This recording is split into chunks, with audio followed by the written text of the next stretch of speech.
Hi guys, e don red, e don scatter for social media as Bola Ahmed Tinubu returned home from his vacation. There is something in his arm which his picture has been circulating on social media. They have failed to come out to explain to Nigerians what is really wrong with Tinubu. APC members are hiding something from Nigerians and forcing Tinubu on Nigerians. Guys, watch this video and you will hear what Rufai and Dr. Ruben has to say, and don't forget to share your thought with us. President-elect's state of health. However, Tinubu, upon arrival, denied any claim of ill health. Unfortunately, there were a lot of photos that were circulating. One, I don't know if you have seen this particular picture of Tinubu's, I don't know what it is. We don't know if it was doctored or not, but it did cause a lot of uproar on social media. I'll take a tweet from Sports Doctor who wrote, VAR update. What does Tinubu have under his arm on his return to Nigeria? It's called a peripherally inserted central catheter, PICC line.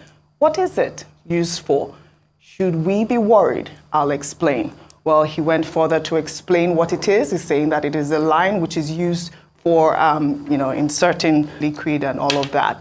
Rufai, I'd like your reaction with those comments on that actual picture that was circulating on social media. Okay, so like I said yesterday, I said the supporters were going to be singing Kabo, Shedada, Lode, and true to type, they're out there supporting him, welcoming him back. Great.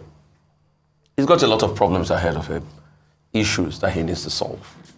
We talked about the debt in Nigeria, the fact that we've never added CBN debt to it, and the fact that that debt keeps getting interest on it. We've talked about the economy, we've talked about the state of education, insecurity, and all of that. The fact that people are dying big time, or let me use the word of Donald Trump, big league in Benue. People are being killed by the day. Also, we have a lot of problems as regards instability generally in the country. Nigerians need to be calm now, and they need to show workings. So all of those problems abound.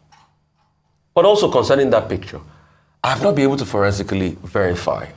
Because in this day of AI and all of that, I like to forensically verify pictures before I say it. But there's been many look at the picture, and there's been many zoom at the picture that saw that.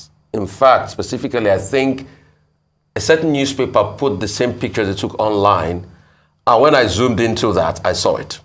But that picture I've been taking of this morning.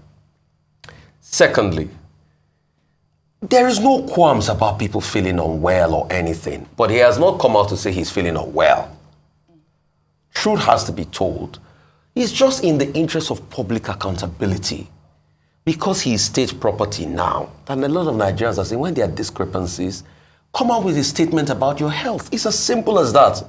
Nobody wants a president to fail in Nigeria, because if he fails, we all fail. But there must also be a level of public accountability. And what is the antecedents? Umaru Musa Yaradua, we all remember the case. It was during the campaign trail. Umaru, you remember the call and everything. And Umaru went through his own health challenges in office. Till today, it is sad that we didn't even know what happened. So we are just saying for the sake of public accountability. And it's not only him. Please, anybody that will become president next in Nigeria, after him, or whatever happens in the future, please, let Nigerians know your health record. Because see, if you want to keep your health record to yourself, don't come out or run. But the part I will never agree in my life to is the fact that you say we should not subject people to public accountability. That's not right. If leaders can declare their assets while coming into power, why can't they declare their health status?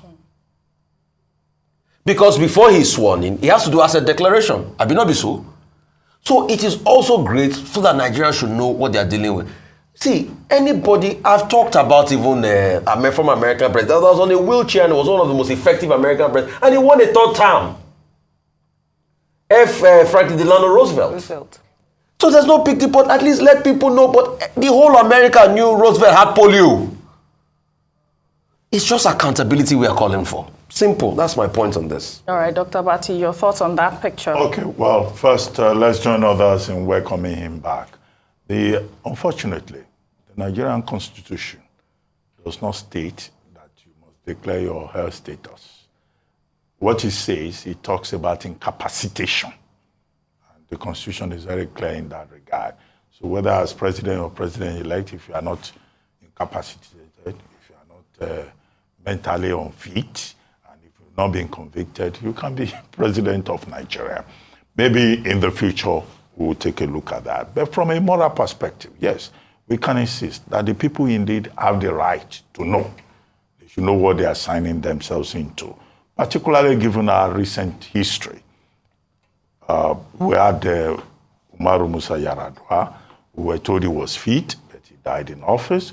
We had, a counter-example with President Muhammadu Buhari, who everybody said was ill and all of that, but today he looks even healthier than you, Ojinika. Oh, Tinubu looks healthier than me? Not Tinubu. Wait, I said Buhari, okay. President Buhari. Oh, he looks healthier than me? If you see how he's bouncing up and down, well, I'll a teenager. I'll give him one thing, though. I remember when he was, conferring those national honors, he stood like a general for hours. That one I'll commend him. But Dr. Abatin, I'm not. I'm just pulling your legs, no, I'm not playing gender politics. I'm just saying what we have seen. Health, life, all of these things belong to God. Yes. Okay, and not being medical doctors, we can't, on the basis of photographs, just reach conclusions. However, let me make one point. Maybe one major lesson with democracy is that democracy also allows the people to make mistakes and learn from their mistakes. My major worry in Nigeria is that we don't learn from our mistakes. We keep doing the same thing over and over again. I was saying earlier on this program that, maybe Tinubu is more Nigerian than many of us. That's why he's president, because that's the kind of country we have. A friend sent me a message and said, no top journalist in the US or Britain will say the prime minister or the president is more Nigerian. Well, that's comparing apples and oranges. We live in a funny kind of country, whereby actually the man who becomes president of Nigeria is a monarch. He is given almost absolute powers. And you will see what will happen. It's not only Tinubu that will be exercising monarchical powers under Section 5 of the Constitution, 1999 Constitution. Even his wife we operate like a queen, in a monarchy. Even his children will operate like princes and princesses. So we keep learning lessons. And many of these lessons, what is important for the regeneration of our society, of this country, is for Nigerian people to develop the capacity to learn the appropriate lessons so that this country can move forward, so that we don't keep taking one step forward, we keep taking two steps backwards. And I've argued elsewhere, even today, that look, all the conspiracy theories, the controversies that have emerged, you will see. May 29, there will be inauguration. There will be cabinet. All this talk about citizenship will be of no issue, will be of no moment. The issue about perjury, there has been a case in court at the Federal High Court, Abuja, since November 2022. Has that case moved anywhere? Even the Presidential Election Petition Tribunal, we don't know what is going on there. So this is the kind of country that we have. Yeah. Where we, the people, going to learn lessons.